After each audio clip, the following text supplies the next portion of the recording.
Perikatan adalah suatu hubungan hukum antara dua pihak atau lebih di mana pihak yang satu kreditur berhak untuk menuntut sesuatu dari pihak lainnya yaitu debitur, dan pihak yang lainnya, debitur, berkewajiban memenuhi tuntutan tersebut. Hal ini terdapat dalam dasar hukum pasal 1233 KUHP Perdata yang menyebutkan bahwasannya tiap-tiap perikatan dilahirkan dari persetujuan atau dari undang-undang.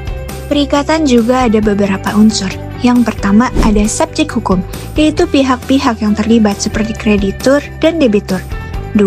Prestasi, yaitu objek atau isi dari perikatan seperti memberi, berbuat, atau tidak berbuat sesuatu. Ketiga, ada hubungan hukum. Terdapat hak dan kewajiban yang dapat dipaksakan secara hukum. Adapun sumber-sumber perikatan, pertama ada perikatan yang timbul dari persetujuan, biasanya disebut dengan perjanjian, yaitu suatu perbuatan hukum di mana satu pihak atau lebih mengikatkan diri terhadap pihak lain atau lebih. Kedua, ada perikatan yang timbul dari undang-undang.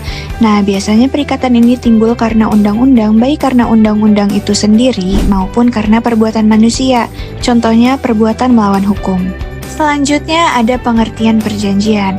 Menurut pasal 1313 KUH Perdata, perjanjian adalah suatu perbuatan yang mana satu orang atau lebih mengikat dirinya terhadap satu orang lain atau lebih. Ini berarti perjanjian terjadi ketika ada kesepakatan antara dua atau lebih pihak untuk melakukan atau tidak melakukan sesuatu, sehingga masing-masing pihak memiliki hak dan kewajiban. Bentuk perjanjian dalam hukum perdata. Perjanjian dapat dibuat dalam dua bentuk. Yang pertama ada akta otentik, dibuat oleh pejabat umum yang berwenang seperti notaris, memiliki kekuatan pembuktian yang kuat dan dianggap sah secara hukum. Contohnya akta jual beli tanah yang dibuat di hadapan notaris. Yang kedua ada akta di bawah tangan, dibuat oleh pihak-pihak yang bersangkutan tanpa melibatkan pejabat umum. Kekuatan pembuktiannya lebih rendah dibandingkan akta otentik. Tetap sah sebagai alat bukti selama tidak disangkal oleh pihak yang bersangkutan. Contohnya perjanjian sewa-menyewa yang dibuat sendiri oleh para pihak. Syarat sahnya perjanjian. Berdasarkan pasal 1320 KUH Perdata, suatu perjanjian sah apabila memenuhi 4 syarat berikut. Pertama, kesepakatan antara pihak-pihak yang mengikatkan diri. Kedua, kecakapan hukum dari para pihak untuk membuat perjanjian. Ketiga, suatu hal tertentu yang diperjanjikan. Objek perjanjiannya harus jelas. Keempat, sebab yang halal, yaitu tujuan perjanjian tidak bertentangan dengan hukum, moral, atau ketertiban umum. Kekuatan hukum perjanjian. Perjanjian yang sah, baik akta otentik maupun akta di bawah tangan, memiliki kekuatan hukum yang mengikat bagi kedua belah pihak.